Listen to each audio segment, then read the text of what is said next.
Hello everyone, my name is Fullhouse and welcome to this all-American episode of Versus. Today we're comparing the Camaro to the Ford Mustang. And we'll be doing it all at Willow Springs Raceway. Well, we drew straws and looks like the Camaro's the first one to get taken out on track. Now, this Camaro is lighter and much sharper than the car it replaces.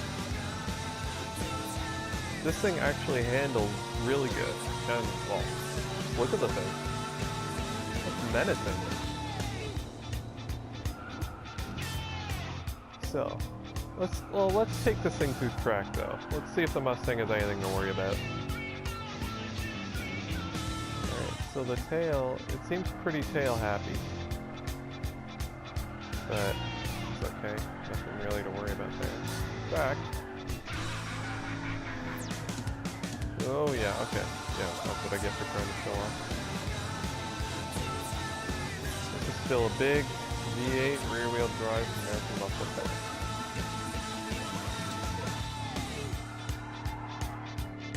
Yeah, I'm having to do a lot of counter steering. And while this thing turns into corners really well, the rear end still feels a bit iffy. It feels like it has just a little bit more power than it can handle.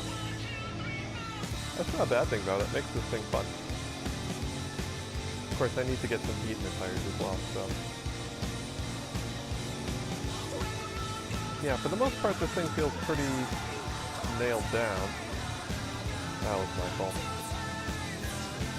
For the most part, this feels pretty nailed down. Suspension's really nice. It lets the car move around, unlike the on the older Camaro GT6. It was always pushing through corners. The suspension was super firm, but it didn't let you transfer weight around. This thing, it feels a little, it's still quite firm. It feels a little softer. So I can transfer weight to the outside wheels, and then start to lay into the power. And the car likes it when I do that.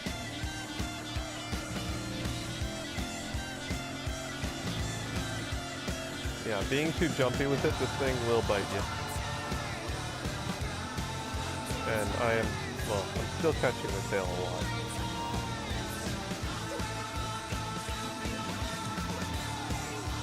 So this is still very much a muscle car. This isn't a sports car.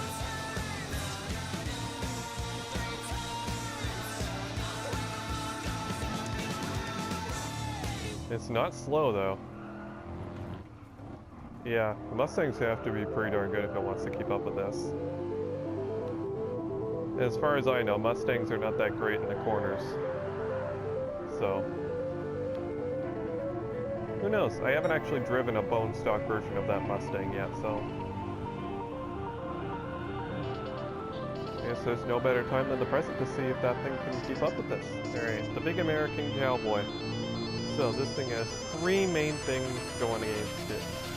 It has less power than the Camaro, weighs a little bit more, and it's a Ford. So those are three major disadvantages. Although it's not bad so far. Here, I'm gonna need to sort through some corners before making any judgment calls. Okay. No, this thing is not as planted as that Camaro was. Of course, I just chucked it in there, so maybe. Nope. No, this thing wants to be sideways. Jeez. This thing has less power, yet more power oversteer. How did they do that? Of course, it also has more weight, so maybe it's just swinging that around a bit. Alright, so all four jokes aside, what the car feels like to me is it feels like it's more designed for the road. The Camaro feels more track focused. This thing feels more road focused. It's got a bit more weight to it, which it's still fairly light considering what it is, so it's not a big difference. It's got a little less power, again, not a big difference. However, this thing also has taller gearing And it feels like it has much softer suspension.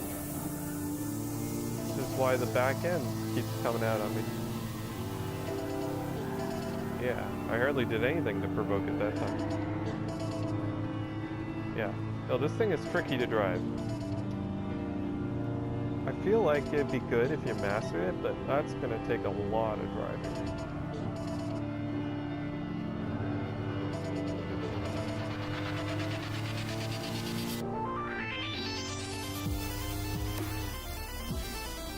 Yeah, this feels more like a traditional muscle car than the Camaro does.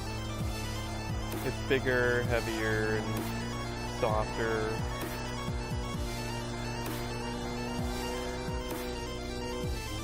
This thing does better power slides.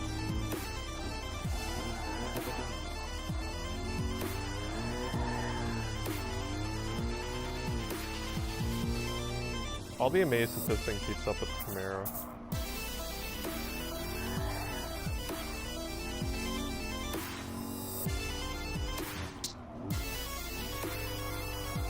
Overall, the front, I thought it was going to plow everywhere. The front end feels properly nailed down. Like, I'll throw it in, it's the rear end. It's just the instant you pitch the car anywhere, the rear end slides out. That's the weak point of this car. It's the rear end. It turns in well, but you can see, the second I turn in, it's sideways. Because the rear end just can't handle the, like, it doesn't have anywhere near the same amount of grip as the front. It's okay off power, but really, the second I even look at the gas pedal, this thing's sideways. Now, this thing feels slower than the Camaro. It actually feels a bit faster on the straightaways, but overall, it just feels like, I feel like I'm doing a lot more work, and it's not behaving as well as the Camaro does. So I'm not expecting this to be quicker, but we'll never really know until we actually lap the two side by side.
And it looks like the Camaro's the winner.